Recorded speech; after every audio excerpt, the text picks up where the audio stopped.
All right, and we're back, and we're talking about the finale of the Ultimate Fighter season 31. And we had Brad Kotana versus Cody Gibson and Kurt Holobauch versus Austin Hubbard. Hubbard, if I got it. And the first one of that night was Brad Kotana versus Cody Gibson. And what did you think about that fast pace that Cody was given? It was crazy. It was crazy to see Cody just like keep it up, even though he was taking damage throughout the whole fight, you know? But he still kept pushing forward. I was impressed by like how much he kept pushing forward. And Brad was just kind of like picking him apart the whole time. Cody was able to get some good jabs and a couple combos in there, but it wasn't effective. You know, Brad had the power, and you could tell the difference. It was good. Yeah, see, that's what I didn't get. Like, Cody did not give any respect to Brad. I mean, he just went at him. He pushed up the pace. And in my mind, I'm like, okay, well, all right. He's trying to get Cody off guard. And I think he did in the beginning because Brad was trying to figure out what the pace was. You know, like, okay, he goes, okay, you're pressing forward on me. You're coming at me, and you're coming at me strong. And I could tell it was getting him off his game. But like you said, Brad was just a tougher fighter. I mean, he really could, you know, he could withstand whatever Cody was given. It was a little too fast for him, but he was able to withstand everything. And in the second round, Cody kept going at Brad. I'm like, okay, all right, now this is a little too much, you know, like, is he going to gas out or what's going to happen? But Cody was able to, you know, withstand it. Well, he was able to put the pressure at the second round. Third round, to me, was a different story. You could tell, even at the end of the second round, you could tell Cody was slowing down. And the third round, I think he was gassed already. I mean, I know Brad was tired, but not as much as Cody. Brad could probably still go another round or two at the end of the, whenever the fight was over. I didn't see that with Cody. I mean, but what a fight, though. Yeah, it was a straight, just kept on. They just stood up the entire 3 rounds and kept on fighting. I think Cody tried a couple takedowns, but there wasn't no true setup for that. And Brad defended, and it was just instant back to just squaring up again, you know? So, yeah, in the first round, it was like close to being even, but I still think Brad took the first round. That was Cody's best performance in the whole night in terms of those 3 rounds he had. And then going into the second, Brad caught him pretty good. And then I think it was in the second or maybe early third, but there was a couple back-to-back uppercuts, and Brad's like, "Come on, dude!" Like he's like kind of like what is it gonna take, you know? Like, and Cody was just eating every single punch. I was kind of disappointed. Cody wasn't using his length to his advantage. Brad was at the point where like he was even throwing elbows, being the shorter length fighter, and he was still landing elbows on Cody. So I just didn't understand Cody's game plan going into this fight, and whether or not he like delivered that game plan. If that was the game plan, then man, that wasn't a good one. You know, Brad looked like he played his part accordingly the entire night. It was like scripted for him, you know, and he did exactly what he needed to do to win. Yeah, I thought it was a terrible plan. It was. I mean, in the beginning, I thought, okay, all right, trying to throw him off his game, but it wasn't working. So why keep up with that plan? I mean, it was just terrible. You know, that was the only strategy: push fast, move forward. That was it. You know, like, this is not a war thing. You know, like, this is not combat, you know, actual combat with guns, press forward, you know. Right. It didn't work. He didn't even win a round, I don't think he won a round, Cody. Yeah, I don't think so. If one judge, was it that fight? I'm not too sure, but I know one judge, man, he's scored some fights kind of weird. He gave like a round to, you know, it was the Zhang Wei Li fight. I'm sorry, I'm getting ahead. I'll leave that for later. But yeah, there was one judge that didn't make sense to me that night. But yeah, I don't think Cody won a single round. I was kind of disappointed because I put my money on him. And you put your money on him. Yeah, he was part of my 8-fight parlay, and I got 2 of the fights wrong of the 8, and Cody was one of them, unfortunately. I thought maybe he was going to take it to the ground at some point. He never did. And that was just disappointing for me in terms of rooting for Cody and my money, right? So. Yeah. Then next we had Kurt Holobauch versus Austin Hubbard, and to me, I like this because I won. I picked Kurt and he won. And Austin, I mean, this was a second round submission, if I'm right. Yeah, it was. Because Austin, the one with he had with Roosevelt was a terrible fight. It was that terrible. It was just boring. And I think he wanted to try to do something else, but it didn't work again. It didn't work. Kurt came back and he won. And I was kind of skeptical about Kurt because remember when Kurt went to the UFC, he lost all his fights. Every single fight. He had four fights in the UFC and lost them all. So I'm like, I was kind of nervous about him coming back to UFC. And I picked him, and then he loses. But no, he did great. I mean, I think since he's a black belt in Jiu-Jitsu, of course he was hiding it in the show. I mean, that's how he got the submission at the end from Lee or something, Lee Hammond. So he was able to kind of hide it and get him back in, get a win with the submission. And I think that's exactly what happened here. I mean, he uses Jiu-Jitsu, and he had a lot of hidden tools, and he used them. He got him. He got Austin. Yeah, it was crazy to see Austin Hubbard take him down. Man, I don't know if he knew Kurt's background in jiu-jitsu, but you got to be careful. And he went for a takedown fresh off the first round. You're fresh. No one's gonna be slipping around. Everyone's still dry. Yeah, exactly. You're right. And Kurt's going to be able to respond appropriately using his jiu-jitsu and whatever. What's the other guy's name? I already fucking forgot his name. Hubbard. Yeah, Hubbard, right? Austin Hubbard. Austin Hubbard, yeah. Whatever Austin was going to give him. And Austin, he was aggressive. He took him down fairly quickly. I think it was within 20 seconds or so. And Kurt was responding accordingly, then ended up getting back up. And then they did their stand-up fight, and that was going back and forth, right? Austin, I give him credit. He was landing some punches. Even when it went down to the ground, he threw some good elbows, and he was able to be a little bit effective. But that's a dangerous territory so early on against a guy that's a black belt in jiu-jitsu. But, I mean, I give all the credit to Holobauch, man. He definitely... Is that me? Nah, your turn. Oh, shit. My bad. It's not even my phone in this room. It's not even your phone. No. I look at my phone wait, what? No, but Kurt, he did so well, he even went for a couple submission attempts, and Austin saw it coming, and he got back out. But, I mean, Kurt was able to weather the storm for whatever Austin was able to deliver, with a couple elbows and some punches when he was on top, but they got back up.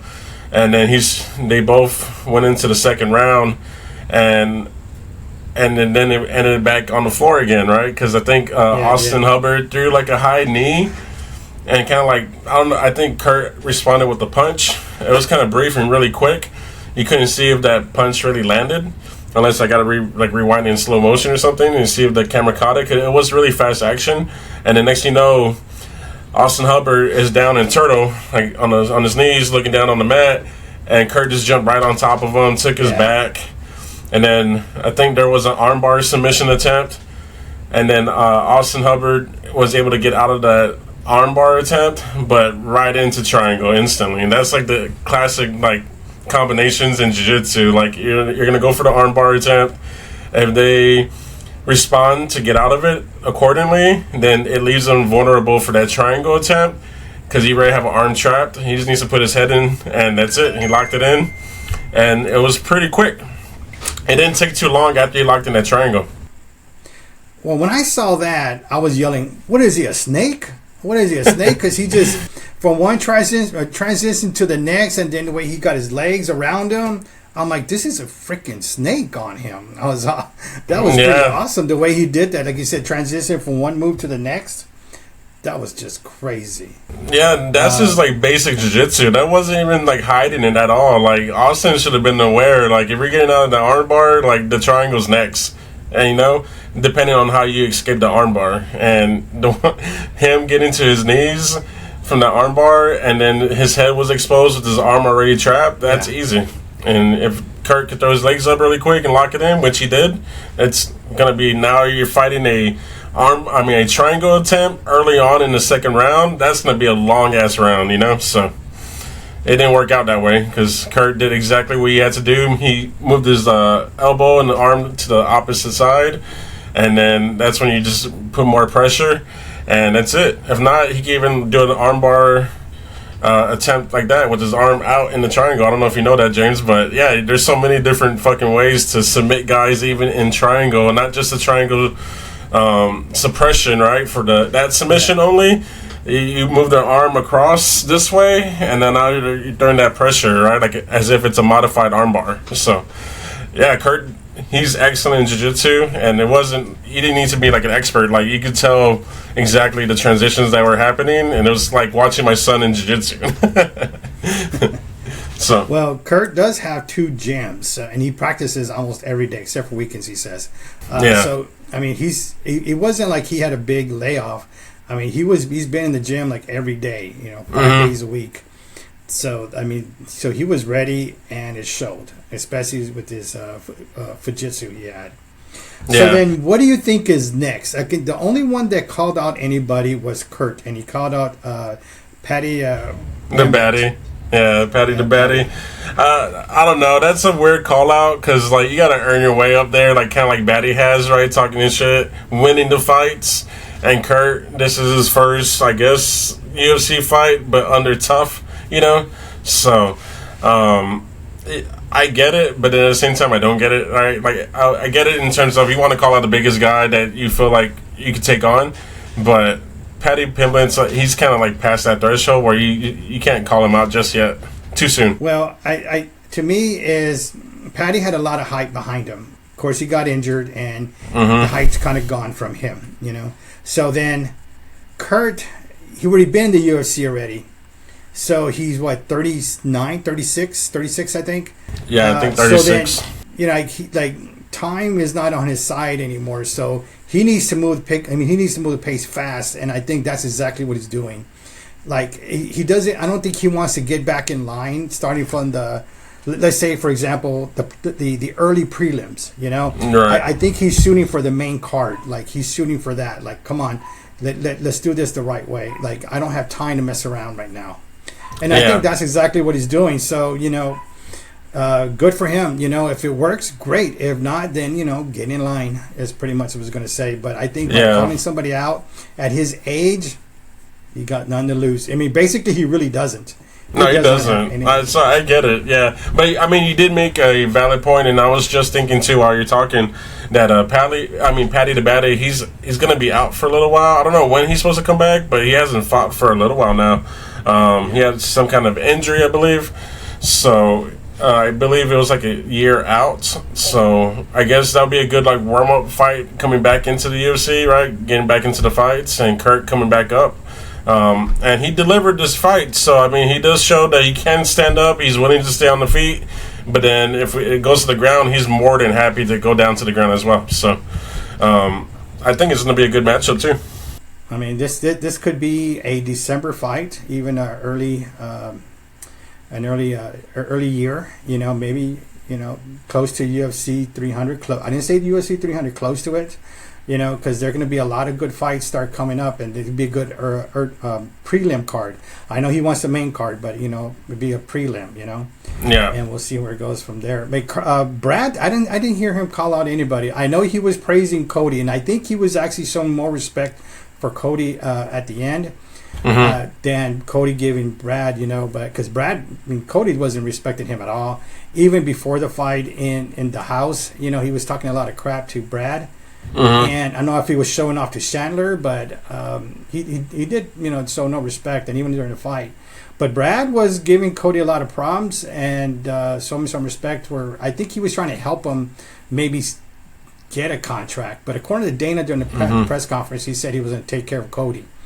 I'm not sure because they got fight of the night, they got a bonus. I'm not sure if that's what he meant, or did he mean like I'm going to give him a contract too, or maybe like a 1-fight contract, see how he does. Right. I mean, they were what they compared it to what Forrest Griffin and the guy, rest in peace, the one he fought with in the first one. I forgot. Man, it was right there on me. Anyway, so they were comparing it to that one, when it was in Spike TV, and they're like, "Come on, get on! You got to watch this show." It was awesome, going back and forth, and it was an awesome fight. The reason it was an awesome fight was because Cody's pace was fast, and Brad was keeping up. So Cody had a lot to do with it too. Yeah, that was super impressive, and I just looked it up right now. That was fight of the night, so they both got that $50K bonus. Yep. So hell, I'll be happy with the $50K if I was Cody, right? It's better than no contract and nothing else. So, shout out to Cody for giving it. You gave it a good shot. His chin did at least, right? I was hoping for some more jabs and some combos to get Brad to open up a little bit, but no. But it was overall those two fights. It was a really good finale. You saw some bloodshed and an all-out fight for 3 rounds, and then you got to see a submission artist for the second one for the welterweight. All right, so then the coaches. Lightweight. So what's up with the coaches now? What about the fight? From what I heard is, okay, they're still waiting for the USADA for Conor McGregor. Right. And I know Chandler was saying, I don't know what it is. I don't want to be that guy to get into it and to see, that's between him and the UFC and USADA. But from what I kind of heard from Chandler talking about, Dana White talking about the post-conference, it seemed like they're trying to shoot for December, but if it doesn't make it, they're going to go for the early New Year. And that might be UFC 300. So, but in my mind, they keep talking about Dublin, because we'll get to Ian Gary later. But with Brad Katona, Ian Gary, and Connor, with Chandler's fight, that would be an awesome Dublin fight card. Yeah, that would be great, actually. Yeah, that'd be good. That would be really exciting to see. There's still a waiting period. They're still trying to figure it out. And I know there's just back and forth rumors. And the last I read was Chandler talking about that he heard that there's still a chance for December to happen, but that doesn't tell us anything much, right? It's just This is the rumorville. Everyone's just making that phone call or whispering in one ear, and then you got to tell the message down and see what it ends up 20 ears down, so that's what we're pretty much hearing. What I was talking about was Dana and Chandler, and Dana White said they're pushing for that December. He goes, I don't know still. It could be the New Year. Well, first he said the New Year, and then he goes, it could probably roll to the New Year, or, and then he said, but there's always a chance for December. Right. So something's going on in December. If we could find out where they're going in December, then we could probably pinpoint who's going to be on that card right there. Yeah, for sure. All right. Well, any other thoughts about this card, about the Ultimate Fighter finale, the winners? Oh, by the way, Brad Kotana was the second winner ever as the Ultimate Fighter winner twice to win that. Yeah, hopefully he shows that he's worth staying on the roster, not going into tough the third time around, So I don't think there's a third time. So. And it's up to them. It's up to him to do it. I know his training camp is with Conor McGregor's coach, so hopefully that is something. Hopefully that he learned his lesson and don't take it for granted. I know Kurt, that's the way he's thinking right now, and move on from there and shoot up. And Brad Kotana needs to start talking, needs to promote himself, get on that Twitter, get on that Instagram, and start calling out fighters. Yeah, he has to, because that's the way they do it now. Yep. Yeah, they got to do their own promotions on their social medias pretty much. So, yeah, I think Brad looks really sharp this time around, and I feel like he's going to definitely get some W's under his belt, depending on who he's facing. And he's looking really sharp and really calm in the octagon. So, I'm excited to see what the future looks like for him. All right. Till next time. Oh, Later, wait guys. a minute. Wait. So, should we continue this with the Contender Series? Yeah, I think we should pivot over to the Contender Series. I think a lot of people like what's going on and outside of just the pay-per-view events and the UFC fight nights. Some of them are good and some of them are kind of like and kind of boring sometimes, right? Because I don't like that Apex Arena place. It's just quiet. But, yeah, I think they're on week 4. Is it? The third one. This Right, will be the third episode today. Okay, yeah, so, or Tuesday, right? If I'm right. It might be 4. It's 3 or 4, but yeah, we could definitely pivot over, see what's taking place right now in the Contender Series, catch up a little bit because we just kind of been focused on tough outside of our daily lives. So we could definitely chime in and see what's going on and even give some predictions. I even saw on the parlays for betting that they even had the Contender Series fighters on there too. What? So yeah, but I don't know too much about them, who's taking place right now. So I need to catch up and see where my money's going, or straight to the casino. It needs to be reinvested into KO Chronicles. That's no, our investments are subs, right? We need people to subscribe and like this channel, so please do so. Yes. All right, till next time. Later, guys.